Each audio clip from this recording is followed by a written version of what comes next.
지금 장시호 얘기가 이제 프로포폴로 건너가면서 이재용으로 건너가고 있습니다. 관련된 기사 보면서 이 기사의 함이 숨겨져 있는 구석들을 프로포폴 전문가 송 작가와 함께 파보도록 하겠습니다. 뉴탐사가 어제 장시호와 김영철 검사 간 통화 녹취록을 공개했습니다. 장시호는 2020년 10월경 김영철 검사에게 전화를 걸어 평소에 다니던 성형외과에서 이재용 회장이 프로포폴을 투약한 현장을 목격했다고 전했는데요. 이재용 약점을 김영철에게 알려주면서 사법거래를 시도한 정황이 나온 겁니다. 저는요, 이게 물론 이제 녹취록 안에는 마치 이재용을 잘 모르는 상황에서 우연히 갔더니 그 병원에 있던데? 라고 제보한 모양으로 보여지지만 지금 대한민국에서 최고로 프로포폴 전문, 그러니까 히로뽕은 우리 지만이 형님이 제일 전문이시지만 박지만 씨요? 뭐 세계 기록 세우신 분이잖아요. 그 혈중 내 그 히로뽕 농도로 일반인의 60배 농도의 그 히로뽕을 혈액 검사에서 나오셨던 히로뽕계 장인이시죠, 그분은. 아니 그렇게 되면 약간 생명의 위험을 얼마나 오랜 생활 축적을 해오셨으면 그 정도 내성이 되셨겠어요. 그러니까 이분이 비공인 기네스북에 오른 세계에서 제일 독한 히로뽕을 맞고 안 돌아가신 분 중에 하나예요. 근데 그와 같은 분야를 따지자면 우리 시호 언니 역시도 프로포폴 분야 안에서는 거의 극급입니다. 여러분 이제 그 예전에 국정농단 관련된 수사들 쭉 있었을 때 뭐 박근혜가 관저에서 프로포폴 맞았다. 뭐 이런 얘기 많이 알고 계시잖아요. 거기 이제 태반 주사, 백옥 주사, 마늘 주사, 그리고 프로포폴이 있는데, 우유 주사 뭐 이런. 네, 그래서 이제 그게 이제 뭐 세월호 때도 그래서 못 일어났다, 뭐 여러 가지 그 얘기들을 나왔는데 거기에 대해서 감사를 한다고 했으나 구체적인 정황은 나오지 않았어요. 근데 그 당시에 이 약물들을 주로 처방받아서 맞았던 사람은 최씨 자매였습니다. 즉 최은순과 장시호였다는 거죠. 최은순이 아니고요. 최순실. 네. 최순실과 장시호였다는 거죠. 그 당시에 검찰 기록들을 보면 그 당시에 프로포폴을 정기적으로 공급했던 사람이 김상만 주치였고요.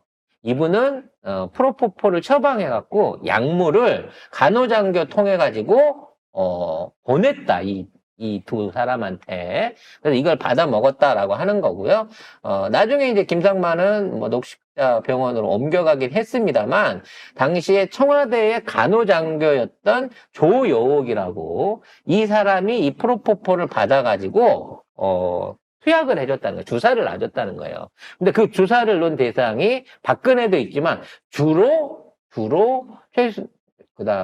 자꾸 이제, 최서원과, 헷갈리니까. 최서원과 장시호 자매들이 이걸 했다는 겁니다. 자매가 아니고요. 아니요. 이모하고 이모와 조카예요. 이모와 조카. 아니, 나도 말이에요. 아무튼 그 둘이 둘이 세트로 그렇게 약을 하고 다녔다는 겁니다. 그래서 장시호의 약 복용은요 굉장히 이게 깁니다. 그 역사가 강남 그 차원병원이라는 데서 잔악스라고 이게 이제 신경안정제인데 이게 정신병 불안증 있는 사람들이 먹는 약이거든요. 이거를 처방해서 장기 복용을 했어요. 이거를 순실이 이모하고 나눠 먹었습니다. 그래서 자기네들끼리 톡 쓰고 전화하면서 이년아 그만 먹어 그러다 죽어 라고 말할 정도로 중독 상태가 심각했다는 거죠. 그리고 김영재 의원이라고 하는 개인 의원에서 일주일에 한 번씩 프로포폴을 투약했었다고 합니다. 그리고 이러한 프로포폴을 이제 사회에서 구해가지고 제일 안전하게 맞을 수 있는 데가 청와대니까 청와대 안에 가서 밤 9시 넘어서 주사를 맞았는데 직원들이 퇴근하고 나가니까 이걸 전문적으로 놔주던 야매 주사 아줌마를 불러가지고 비서들 통해가지고 퇴근도 안 하고 관저에서 그렇게 같이 맞았다라고 하는 의혹이 있었단 말이에요. 근데 이 건에 그렇기 때문에 장시호는 거의 20년 가까이 이 약물과 프로포폴을 가까이 해온 전문가입니다. 근데 그런 걸로 해서 뭐 투옥이 되거나 뭐 장기간 요양시설을 다닌 적이 없기 때문에 사실상 지금도 하고 있을 공산이 높다는 거죠. 그래서 이분은 프로포필 장인이에요. 이쪽 분야에 있어서는. 아니, 건강에 이상이 없나? 그렇게 오랫동안 이런 거, 향정신성 의약품을 네. 투여하게 되면은, 뭐 제정신 아닌 건 있지만 프로포폴의 가장 큰 특성은 숙면을 하게 하고 기분을 좋게 하게끔 만들기 때문에 내성이 생겨갖고 점점 맞아야 되는 양이 늘어서가 문제인 거지.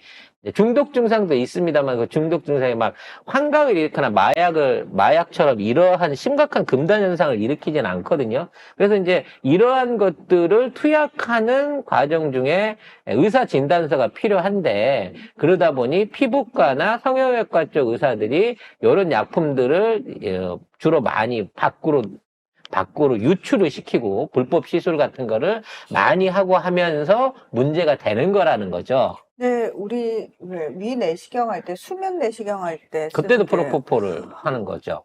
저 얼마 전에 수면 내시경 하면서 저는 깨고 났을 때 두통도 있고 속도 안 좋고 되게 안 좋던데 그게 맞는 사람이 따로 있나 봐요. 조금 더 놔달라고 해보세요. 그러면 깼을 때 깔끔했을 겁니다. 무슨 말씀이신 거죠? 투여량에 따라서 달라요. 아, 근데 이제 아무튼 중요한 건, 여기에 이제 이재용이 등장을 한다는 거예요. 이재용이 등장하는 이 타이밍은 뭐냐면, 죄송합니다. 이재용이 프로포폴 하는 거를 우연히 병원에서 내가 본 거를 오빠 하고 내가 제보를 했다라는 그림으로 돼 있는데, 문제는 이 이재용이 프로포폴에서 먼저 검찰에서 내사를 받고 있었어요. 그래서 거기에 대해서 벌금형을 5천만 원짜리를 맞고 있었는데 거기에 대해서 이제 항고심이 막 진행될 때야. 근데 여기에 추가로 그러니까 별건인 거지. 그러니까 요건에 이외에 그러니까 그걸로 검사를 받고 있는 상황에서 검찰한테 조사를 받고 있는 상황에서 그걸 못 끊고 다른 집에 와갖고 프로포폴을 맞다가 들켜버린 거예요. 심지어 변장까지 하고 왔다고 하는데 얼마나 치졸해. 부르면 될 걸 갖다가 변장까지 하고 여기가 프로포폴 맛집이라요. 소문 듣고 변장하고 와서 맞았는데 이걸 장시호가 봤다는 거야. 저는요. 근데 이거를 우연히 봤을 가능성은 저는 없다고 생각을 합니다. 왜? 장시호하고 이재용이 굉장히 친한 사이거든요. 장시호하고 둘이 왜 친한 사이냐면 둘이 이재용에 대해서 굉장히 미안해하고 고마워하기도 하고 참 자기한테 잘해줬어. 온화한 사람이야. 라고 하기도 하고 내가 그 이재용 회장에 대해서 증언을 잘못해갖고 이재용이 나중에 프로포폴도 나중에 구속이 됐고요. 그리고 국정농단 그 사탄에서 뇌물죄가 인정이 되는데 장시호가 이제 증언을 해줬단 말이에요. 지금 이런 식으로 이제 그 영철이 오빠한테 그 가스라이팅을 당해서 해줬는데 그러고 난 다음에 나 삼성에서 주기로 오면 어떠지? 라고 걱정을 할 정도로 둘 사이에는 특별한 관계가 있었다는 거죠. 그럼 그 특별한 관계는 뭐냐? 돈이에요, 돈. 즉, 이재용이 제공했던 뇌물 중에 말값이 있어요. 말값은 나중에 이제 뇌물이냐 아니냐 갖고 말이 많았는데 말값이 아닌 현찰을 지원한 데가 있습니다. 이게 한국 영재대단이라고 하는 재단이에요. 여기에 16억 정도를 이재용이 개인적으로 출원을 해서 돈을 줍니다. 문제는 이 재단을 줬을 때는 최순실이한테 줬다라고 한 돈인데 이 재단의 설립자가 누굴까요? 장시호라는 거예요. 한국 동계스포츠 영재센터. 네. 그러니까 이 센터를 만들고 직접 자금을 운영했던, 물론 순실이가 시켰겠지만 장시호가 이걸 운영을 했고 그 장시호한테 개인적으로 돈을 준 거야. 이때 비서를 시키거나 뭐 이런 게 아니라 이재용이 직접 돈을 줬단 말이에요. 그래서 처음에는 이 부분 이제 말을 사준 거는 선물이라고 우길 수 있잖아. 그리고 나중에 가서 무죄도 받았어. 왜? 말은 삼성 거다.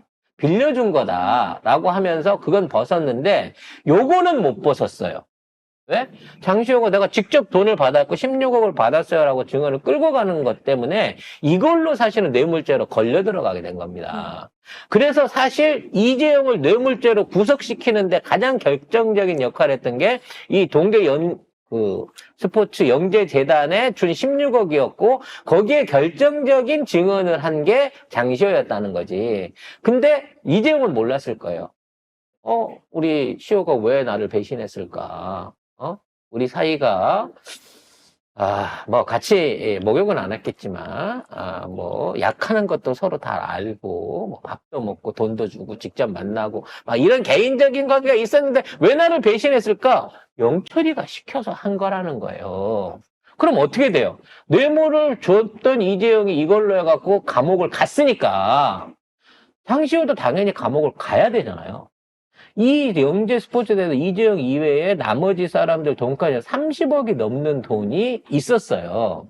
그래서 이 돈이 없어졌어. 있다가 없어졌어. 쓴 거 아니야. 그러면 그 장이니까 거기에 책임자고 설립자이고 거기에 단체 장이었기 때문에 장시호가 당연히 이 건에 대한 처벌을 받아야 되잖아요. 장시호가 사무총장. 네. 근데 직접적인 돈 관리를 하고 그 돈이 없어졌는데도 추징도 안 당하고 기소유예를 당했습니다. 30억을 알토란 같이 빼먹은 거예요, 그 안에서. 안 주진 않았을 거 아니야, 그 돈이. 결국 이거 이재용에 대해서 얘기해주면 나 자기도 기소유예해준대. 이게 결국에 진짜로 2021년 2월에 영재스포츠센터 횡령 혐의에 대해서 공소권 없음 처분을 받습니다. 30억을 돈이 빠져나가서 없어졌는데 그것 때문에 이재용은 감옥을 갔는데 정작 그 돈을 받았고 빼돌린 장시호를 기소유예를 해줬다는 거죠. 그리고 프로포폴 관련해서는 애초에 기소조차 안 됐어요. 그러니까 이 모든 것들이 사실상 김영철이나 당시 특검에 비호 없이 불가능한 일이라는 거야. 그리고 이 오빠하고는 정말 헐레벌떡한 사이였다는 거지. 응? 헐레벌떡 왔다고 했으니까. 물고 빨고. 물고 빨고, 막 천장에 대가리가 닳도록 막 퉁퉁 튀어다녔다고 하는데, 무엇을 했을까, 둘이서 호텔방에서. 그런 왜 생각이 들어요. 친구한테 그런 얘기를 하지?